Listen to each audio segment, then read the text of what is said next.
Gagi guys sa may kayamanan dito. Hindi kayo nakasubscribe, mag-subscribe na kayo. Pero gagi kayo sa may kayamanan na ito. Eh, kayamanan ko. Eh,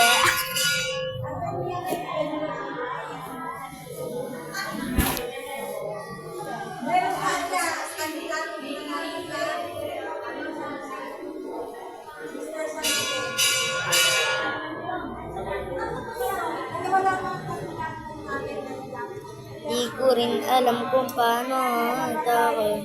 Alam ba rin?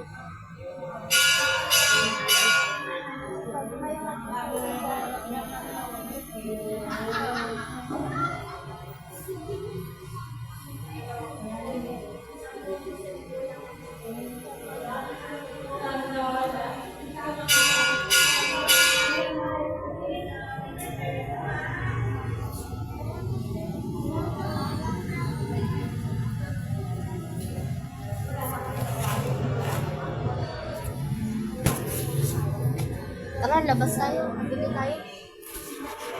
Bili tayo.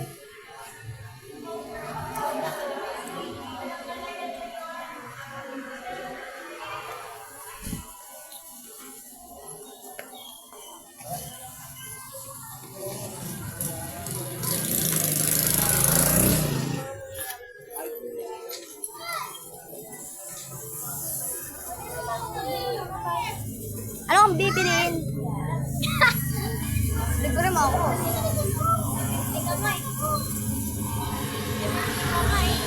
Oh, stay on. Bili ako sting. Eh, tara, doon yung may ano doon, yung dito na lang, dito na lang.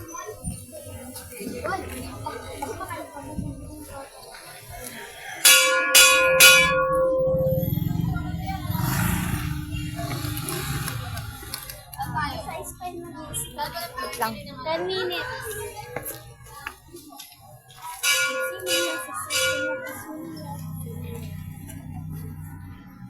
Hey, where go? Oh, where you go?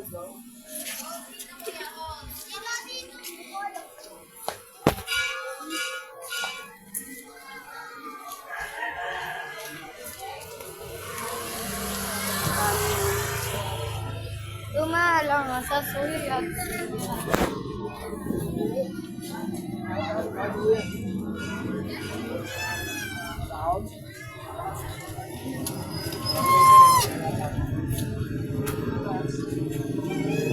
Wait lang. Wait lang ah.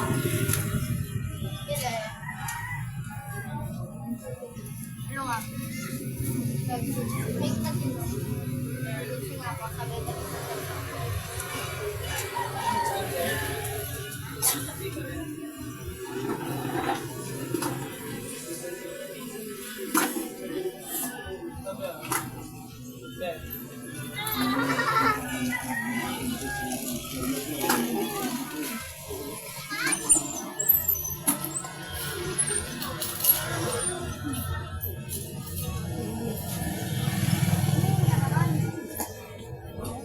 Ginagawa niya.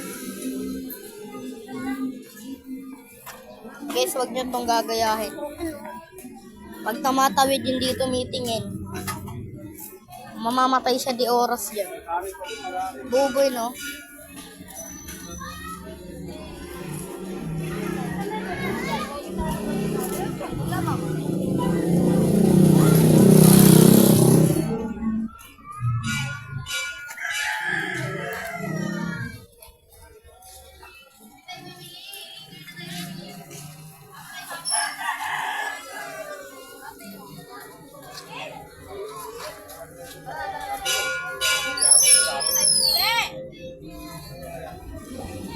Hintay dyan sa kabila.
Magsao sa loob.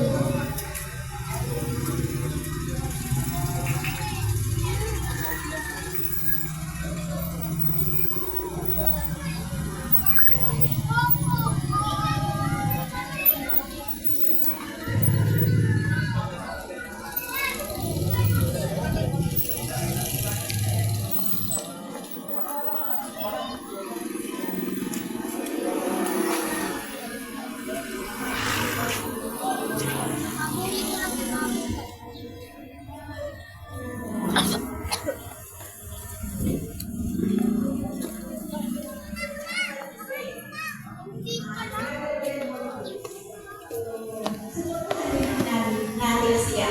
Bagamat siya ay malaki na. So yun po ha. Okay po. Maraming salamat po sa inyo.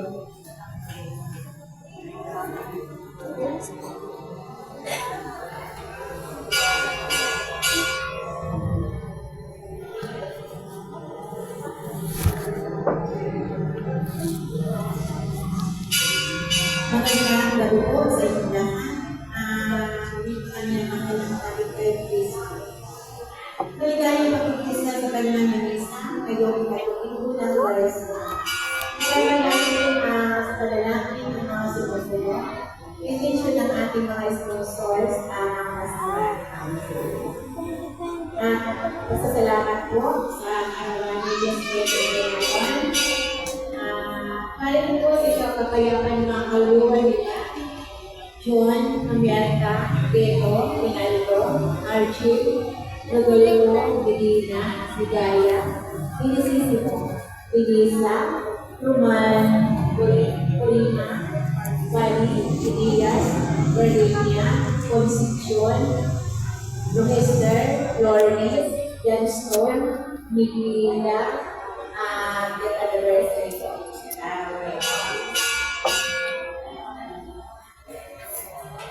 Drawing ko. Magsitayo po tayo at nasalin natin ang namin sa buhay ng bata. Sa kanilang mga anak ang Espiritu Santo. O Diyos, ang mga kapamahal, ikaw ang bukay ng lahat ng pag-iingat at kapakanan. Nilikha mo kami bilang iyong kalarawan at pinangasiwa sa lahat ng iyong gunawa. Papuyat kasalanan ang sa iyo ay aming alay. Sa biyayang bigay, naglanang iyong paggaling. Hindi pa naging sapat, pinandog mo ang iyong buktong anak upang sa amin ay maligtas at ang Espiritu Santo na aming gabay sa landas patungo sa iyo. Naway ang iyong kabutihan ay aming masaglihan sa pamamagitan ng alay na sa salamat. Ang aming panahon, kalito at kailangan na sa iyo rin ay nagmula ang aming iniaalay bilang pasasalamat upang muling dapat sa iyong pagtitiwala at pagmamahal. Gamitin mo po kami na iyong pagtiwala upang paghahalin ay pagsimula, ito pa lamang sa iyo pa. Salamat aming Ama, salamat sa pamamagitan ni Yesu Cristo, kasama ng Espiritu Santo, magpasalamang ng Panginoon. Namigilis na po tayo. Believe the Father, the Son, and the Holy Spirit. Name of the Lord who made us to Mary. Amen. Full of grace, the Lord is with thee. Blessed are you among women, blessed is the fruit of thy womb, Jesus.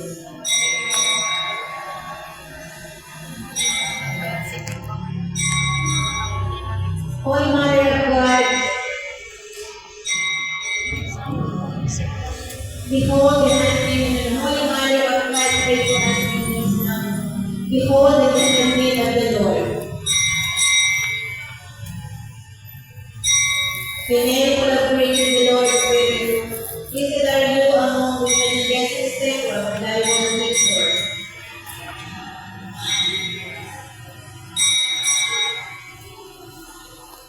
And the Word was with you.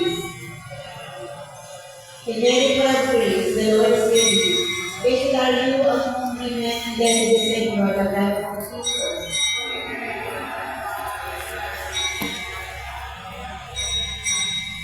Pray for us, O Holy Mother of God. pray for us. That we remain worthy of the promise of Christ. Forward to beseech you, Lord, will breathe into our heart, that as we have hope, with the wings of love, your Son, with the wings of angel, so by his winding cross, we may grow to the glory of his Spirit, to the Christ, our Lord King. Glory be to the Father, to the Son, and the Holy Spirit. Glory be to the Father, to the Son, and the Holy Spirit. Glory be to the Father, to the Son, and the Holy Spirit. Father, the Son, and the Holy Spirit. Kasi po muna tayo.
Wait lang gagi.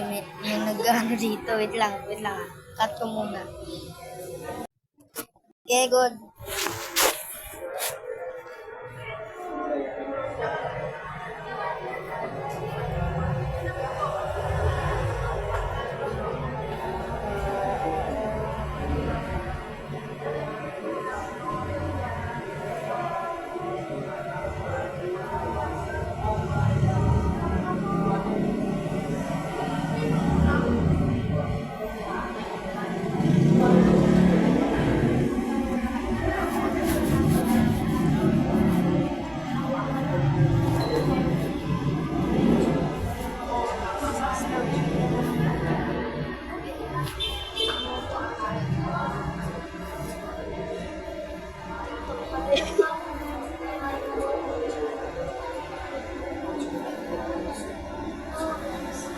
Charchok lang.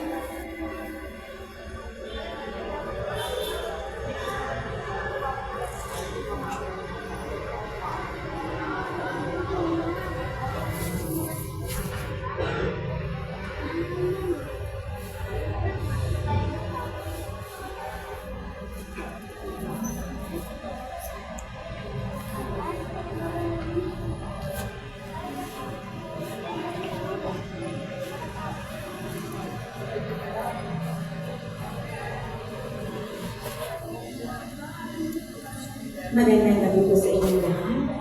Ngayon po ay pinagdiriwang natin ang katapos ng Kuwaresma. Ang mumuna po sa atin ang ating itinipay na si Padre Jerome. Magsitayo po ang lahat at ating sagayan ng Kuwaresma.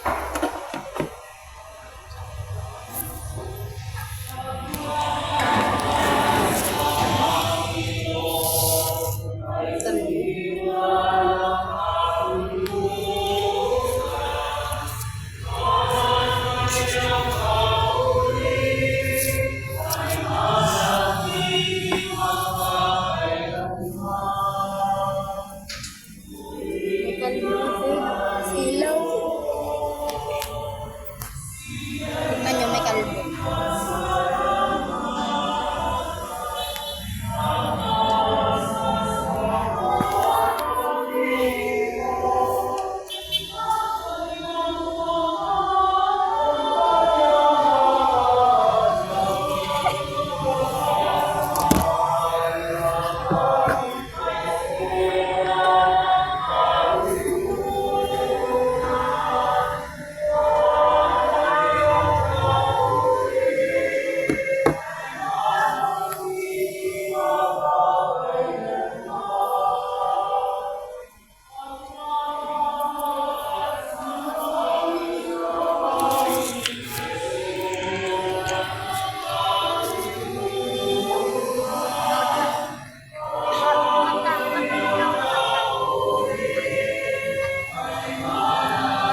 pamilya pinapaalala ng Panginoon ng kalalaman ng pagsisisi, pagbabakang buhay at pakikinig sa kanila.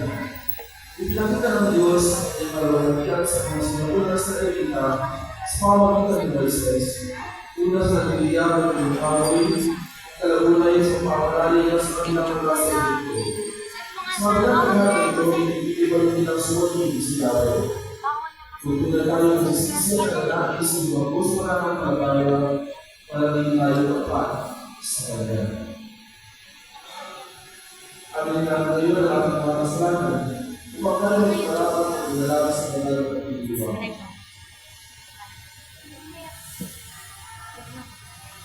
Tayo lahat na ating Diyos, mga kapatid ng Diyos, sa iyo natin, nagawa ang nagkasala, sa isip, sa salita at sa gawa, at sa ating pagkukulang. Kaya sinasama ko sa mga Maria, sa lahat ng mga anghel at mga banal, at sa inyo mga kapatid, ako'y manalangin sa Panginoon aming Diyos. Tawag tayo mga kapatid ng Diyos, pagkain tayo sa aming mga kasalanan, at tabayan tayo sa tunay ng walang pagkain. Amen. Panginoon, kaawaan natin. Panginoon, kaawaan natin. Kristo, kaawaan natin. Kristo, kaawaan natin. Panginoon, kaawaan natin. Panginoon, kaawaan natin. Dalangin tayo. Ama namin kapangaliwan, ikaw ay may higit at nagiging sa namin. Itinuturo mo na lunas sa kasalanan ay sinusang magpapasakpa sa akin, pagdalangin at pagmamalasakit. Kung kaya mo ang aming pagkakin sa dalawang pusuan, ipagpapang ilapan natin isip na sa milagro mo maimaman dahil sa ipagpilitan ka. Sa pamagitan ng Kristo, sa mga Espiritu Santo, pagkasawalan at lang. Amen. Napahayag ang Panginoon kay Moises sa nagbibiyag ng purong kahoy. Ipinakilala niya ang kanyang sarili bilang Diyos ng mga ama ng bayang Israel.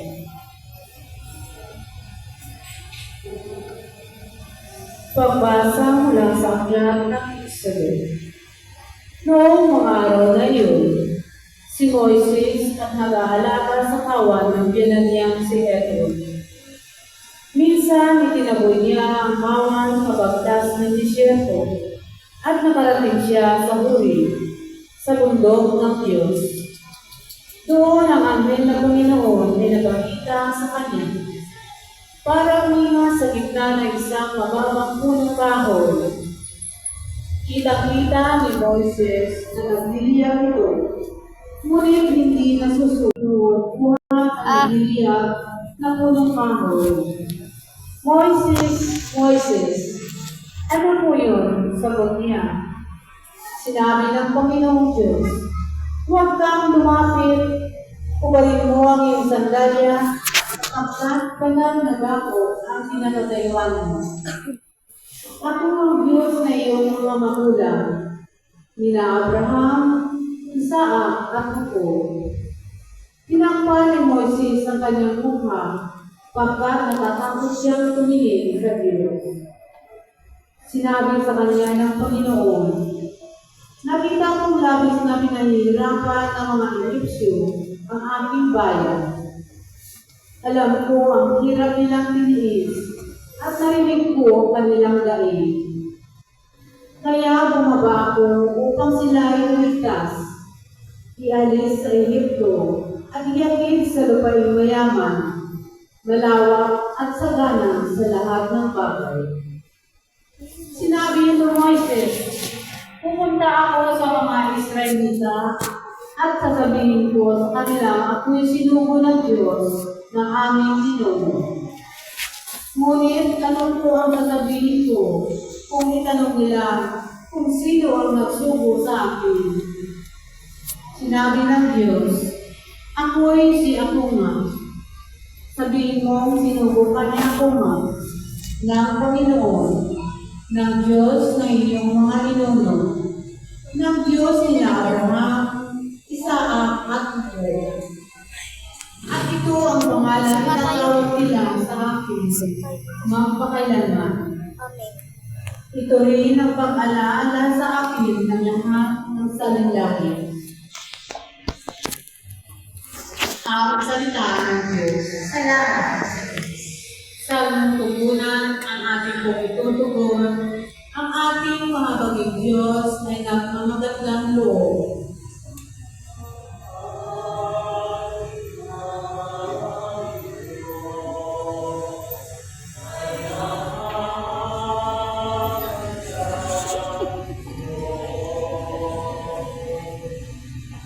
Panginoon, purihin mo kaluluwa.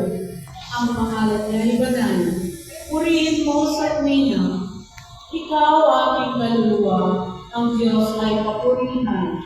At huwag mong lilimutin, yung kanyang kabutihan.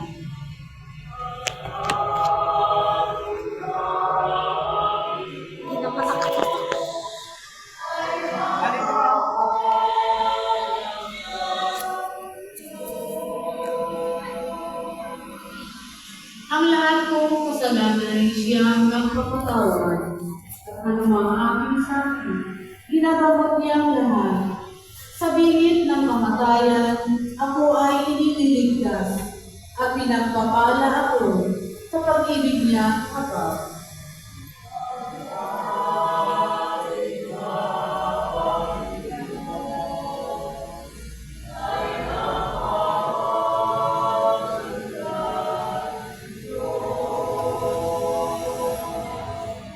Panginoon, humahon, ang bawat ay katanungan. Natatango ng tabi ang kanilang karapatan. Ang balangkas niya utos kay Moises ibinilin. Ang kahangahangang bawal na saksihan ng Israel.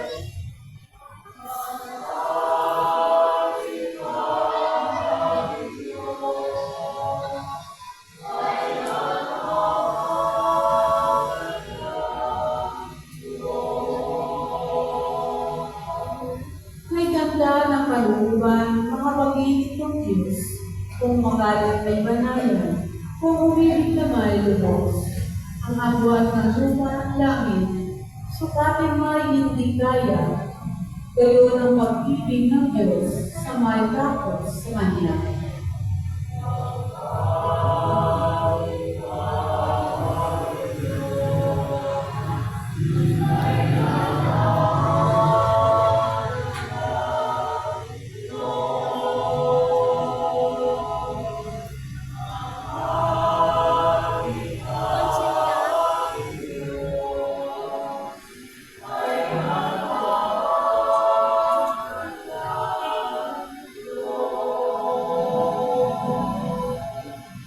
Fuck you.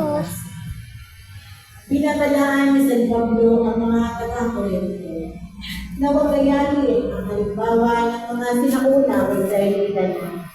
Bagaman sumunod kay Moises ay nabuhay pa rin taliwas sa kalooban ng Panginoon. Pagbasa mula sa unang sulat ni Apostol San Pablo sa mga taga-Korinto. Mga kapatid, ibig kong malaman ninyo ang nangyari sa ating mga ninuno na sumunod kay Moises. Silang lahat ay nalilipan ng ulam sa kanilang paglalakbay at tumawid sa dagat na ulan. Sa gayon, nabinyagan silang lahat sa ulam at sa dagat bilang tagasunod ni Moises. Kumain silang lahat ng iisang pagkain espiritual at uminom din ng iisang inuming espiritual. Mula sa batong espiritual na tumumaybay sa kanila, at ang batong iyon ay si Kristo. Gayunman, hindi kinalugan ng Diyos ang marami sa kanila, kaya nagkalat sa ilang ang kanilang mga buto. Ang mga nangyari nito ay babala sa atin upang huwag tayong magnasa ng mga masasamang bagay, gaya ng ginawa nila. Huwag din tayo magreklamo tulad sa kanila. Kaya tinipod sila ng anghel na mamumuksa. Nangyari ito sa kanila bilang babala sa ilang. At nasulat upang turuan tayo mga inabot ng huling panahon. Kaya nga, mag-ingat ang sino mang nag-aakalang siya ay nakatayo. baka siya ay mabuhay. Ang salita ng Diyos. Salamat sa Diyos.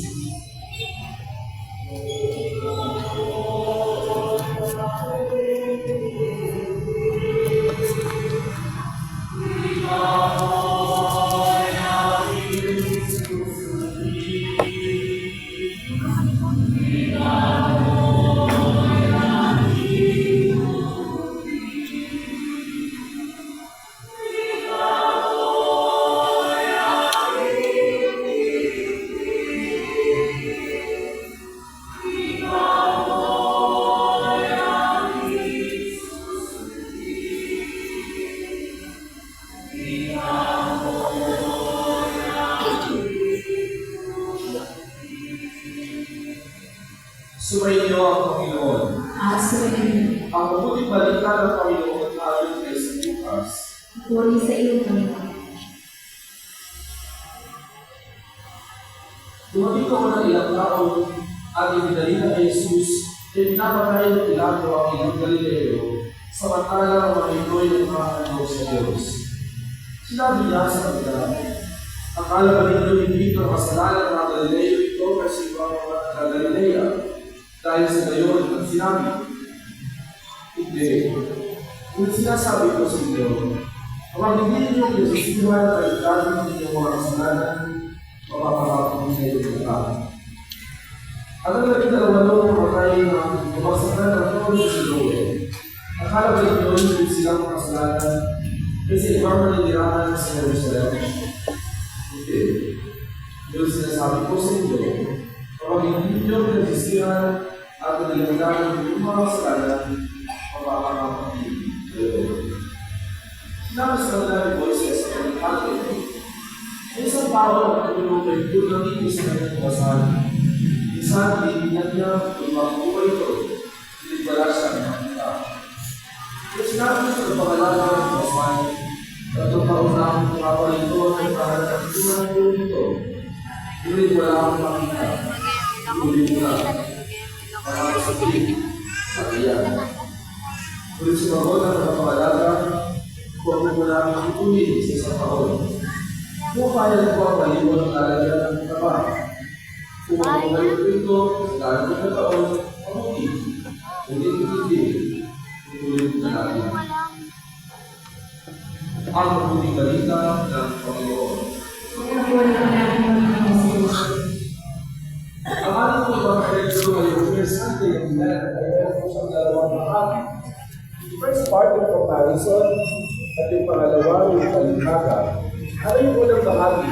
Ito mga bata, hindi niya siguro part na to. No? Kapag tayo ay nakaranas ng hindi maganda o na tayo makilala na nakaranas ng hindi okay, pero deserve niya, masabi natin deserve. O yung iba, deserve ko yan. Kapag masama siguro yung ugali, may nangyari sa tao yun, sasabihin natin, deserve mo yan. Wala lang pwesto. Kapag ang bata makulit, magulo, napagalitan, napagsabihan, deserve mo yan. Kapag ang batang nagsisikap, nakatalino, nag-aaral mabuti, nagsisikap mag-aaral, magtsatsaga, pumapasok sa klase, magkakaroon ng award, magkakaroon ng ribbon, deserve mo yan. Eh paano yung napakabuting tao, walang ginagawang masama, tapos pinatay, deserve ba niya? Eh paano ang isang bata, ang bait-bait naman, masunuri naman sa kanyang mga magulang, pero pinapalo pa rin ang kanyang nanay, deserve ba niya? Eh paano ang bata, hindi naman nag-aaral mabuti, laging absent sa klase, hindi magawa ng assignment, bibigyan mo ng medal, deserve ba niya? Ano ang definition natin ng deserve? Sabi ng Ebanghelyo, Minsan meron tayong sariling judgment sa mga nangyayari sa ating paligid. Meron tayong sariling criteria of judging kapag meron tayong initignan na nararapat at hindi nararapat. Pero pagkatapos noon, we make judgment and say, deserve.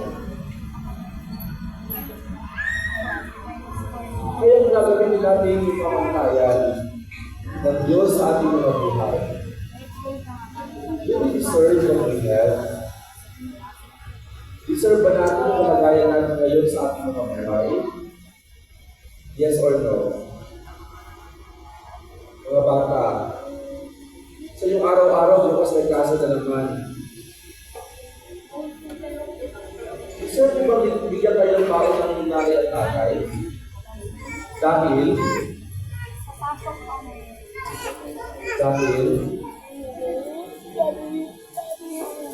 so, pag nag-aaral kayo mabuti, sino ba ang nakikinabang? Nanay ba tatay ninyo? Sino ang nakikinabang? Sino ba kikinabang pag nag-aaral kayo mabuti? O sino may deserve? Ay ba ang nanay tatay ninyo? Minsan, ang mga bata, nag-i-entitled sa mga bagay-bagay sa kanilang mga buhay. Pag nagpunta ng mall, pag imabas ng bahay, nag-e-expect sila na deserve nilang may pasalubong. Kung magpunta ng mall, deserve nila na ibilhan kung ano yung gusto nila. Pero deserve ba ninyo? Okay, let's change topic. Sige, palagay natin deserve yung tumanggap ng baon araw-araw sa dahil nag-aaral kayo mabuti. Anong deserve ng inyong nanay at tatay pag uwi nyo ng bahay? Ano ang dapat yung gawin sa nanay at tatay ninyo? Na dapat deserve din ng nanay at tatay ninyo? Ha? Pag-aaral lang mo mabuti yung deserve din nila? Hindi. Hindi ba deserve din nanay at tatay na Nay, alam namin maghamon kayo ng trabaho. Upo kayo dyan. Deserve yung magpahinga. Kami na ang magluluto. Kami na ang maghuhugas ng plato. Hindi ba deserve na natin tatay yun? Kasi napagod sila maghapon. Hello? Kailangan hindi tayo?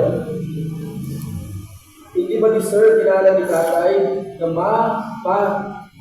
alam mo, pagod kayo, upo kayo dyan. Kami nang bahala magkakanda ng lesson. Kami nang bahala. Relax lang. Tignan lang TV dyan. Kami na dito sa kusina. Meron ba katang gano'n? Wala. Bakit? Kasi deserve nyo maging palamunin. Joke lang. Deserve nyo maging special. Kasi minsan, maraming mga bata na lumalaki kawan.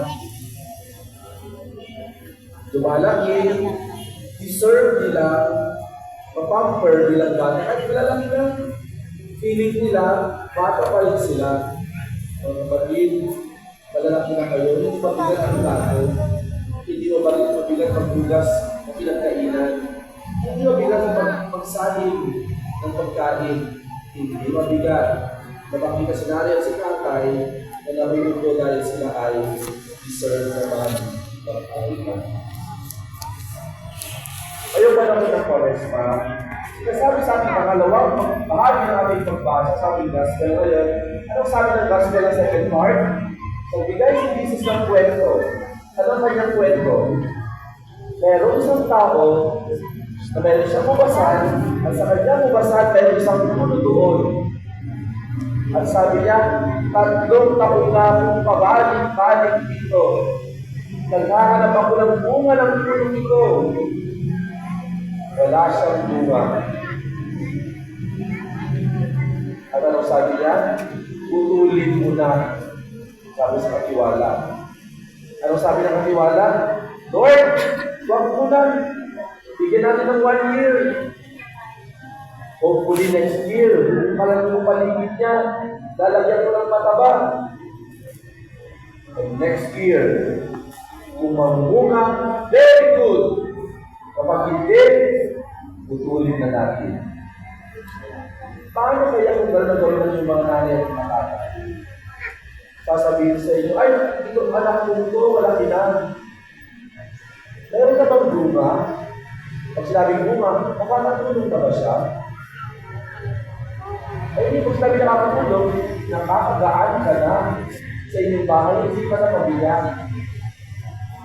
At sasabihin na tayo, hindi yung nanay nyo, sige, kung tatamad-tamad natin yan namin, dali na doon sa basilan. Sasabihin ng nanay mo, sige, huwag mo na mahal, pagbibigyan natin ng banyo ng bata. Pag hindi siya magtitinom, malalayasin na natin. Gusto niyo yun? Alamat, ayaw natin. Pero sana kayo mga bata, habang kayo ibig ko ng ganito example, sana mapuwisin yung bahay. Meron naman kayong gagawin, no? Meron kayong matutunan, simple bagay na pwede kong gawin. Na magpapakita ng magpapasalamat, magpapakita ng paggawa ng mabuti, malamang ang nanay-agad yung sasabihin ay maayos yung mga natin. Ay maayos yung anak natin. Ay yung anak natin talagang ito. Yung pagmamalaki natin bata. Dahil bata pa lamang, alam na niya ang kanyang ginagawa. Ibig sabihin, meron tayong tututunan at magpapagpuli tayo tao. Ibig sabihin noon, nakikilala natin kung sino at ano tayo. Ano yun? Basically, kung sabi natin pananampalataya, na tayo ay nilikha ng Diyos at tinawag ng Diyos upang maging mabuti kanyang anak. Yun ang sinasabi ng ating first reading, si Moises. Si Moises, ito yung tao na lumaki na halos sinakalo ng kanyang nanay sa ilog para lang maligtas. And later on, itong Moises na to, siya ang magliligtas sa kapakapakan ng kanyang mga kababayan. Siya ang magkakawin mula sa kanyang paghihirap mula sa Egypt. Dadaan sila doon sa gitna ng malaking tubig. Hahawigin ng Diyos yung tubig para makadaan sila. Ano ibig sabihin doon? Si Moises ay tinawag upang magdaan ng pag-iawaan ng kanyang kapwa, ng bayan at mga anak ng Diyos. So sana mga magulang, kaya niyo pakidisiplina ang inyong mga anak habang bata. Huwag mo silang i-spoil. Pag lumaki ang sumay ng mga yan, mahihirapan na kayong pag-ibig ang ugalan ng mga bata. So sana, habang bata pa sila, maging reflection ng gusto ninyong mga tao ang inyong pagpapalaki sa kanila. Sana kayong mga magulang din, tulad ng pag-aalaga ng Diyos sa aming Ebanghelyo. Sana kayo din ang magmumulat ng another chance na sana unan nyo ng abono na mabubuting gawa na example ng mga bata nito. Eventually, they will bear fruit. Mamumulat na sila. Pero sinasabi sa aming Ebanghelyo na lalagyan mo ng abono, malagyan ng paligid dito, lalagyan ng tubig para maging malago. Ito siguro magandang example natin. Ito yung magandang ginagawa na makikita ng mga bata na magpupuno sa paligid ng mga bata. Ito yung kanilang pinagpupunatan ng kanilang paglago bilang tao. Maayos, maging mabuti, at maging makapagpapulaman. Mga bata, yours still young. Sabi sa amin, matabat pa kami, marami tayo kakainin bigas. Pero hindi pa ay maganda upang ayusin ang inyong mga buhay. Nandiyan yung mga magulang sa tayo. Walang magulang dadalhin ka sa kapamakan. Kung dadalhin ka sa kapamakan, kung wala ka ng masama, hindi yan magulang. Hindi mo ito yan. So sana, ito, panahon ng Pares para sa atin, hindi naman ito para sa mga talaga mga bata. Hindi para ito sa atin lahat. Dahil kayo, mga bata, kayo ang magpapatuloy ng sinimula ng pangarap ng inyong nanay at tatay.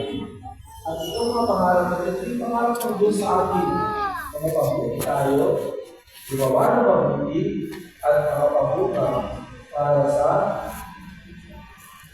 kaligtasan ng lahat.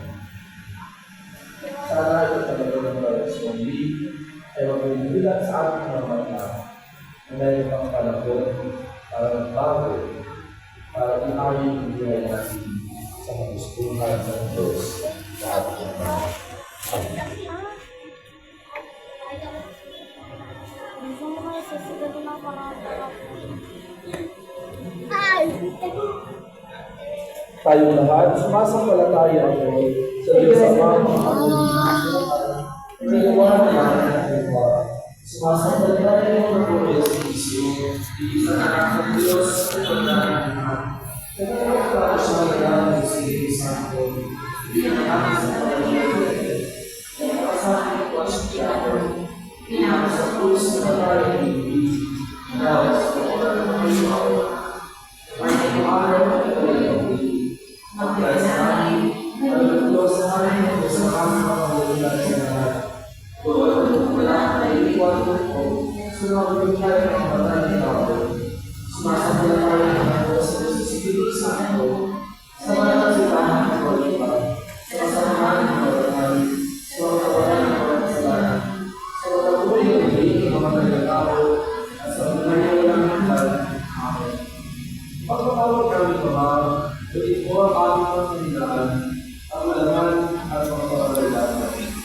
Sa iyong mga bagong pagkakitaan, kami na natin sa susunod, ang maraming bibig mo ang iyong bayan. Kami namin, hindi mo ang iyong bayan. Maging halimbawa ng pagkakitaan sa tawanan, at tunay na pagsisisi at pagkumukan na naaayon sa kalooban mo. Ama, manalangin ka. Amen namin, hindi mo ang iyong bayan. Magsilang nawa kami pagtulungan tungo sa ikabubuti ng lahat. Iwasan namin ang pagpunta ng buwis at pagkikasan ng aming gawya na mapakita ang pagmamalasakit at pagmamahal sa kanila. Manalangin tayo. Amen namin, hindi mo ang iyong bayan. Magbunga nawa ang mga kaloob ng Espiritu Santo. Pagsisisi, katarungan at pag-ibig sa lahat, nakakanggap ng sa kanya at pamilya. Manalangin tayo. Amen namin, hindi mo ang iyong bayan. Maging ang instrumento nawa kami ng kalawatan, kapayapaan at kaayos-kaayusan sa lipunan. Manalangin tayo. Naman, hindi mo ang iyong bayan.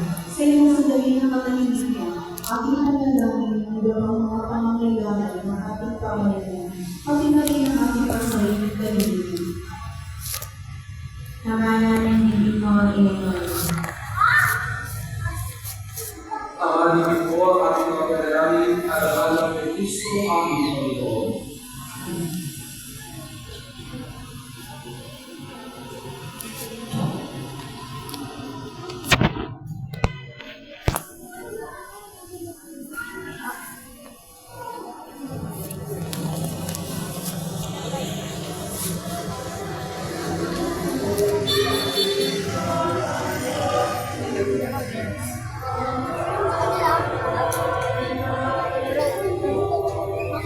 Ano lang?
Dalangin ko yung mga pag-ibig ng ating mamahalin at panalangin ay kalugalang Diyos sa mga kapapayagkan.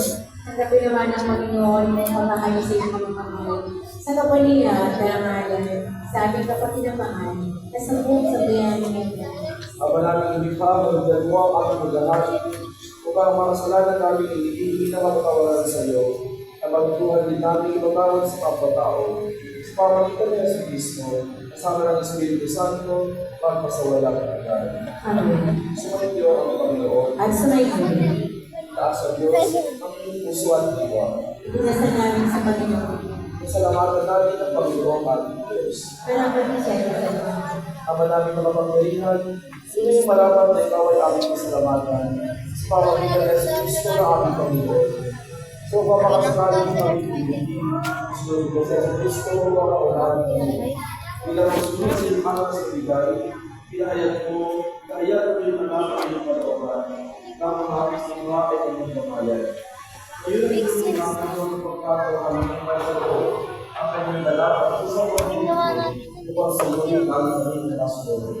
Kaya isang pag-aaral sa mga pag-iisip, walang buhay sa kalimutan, sa pinag-ibig sa iyong katalaan.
Ama namin banal,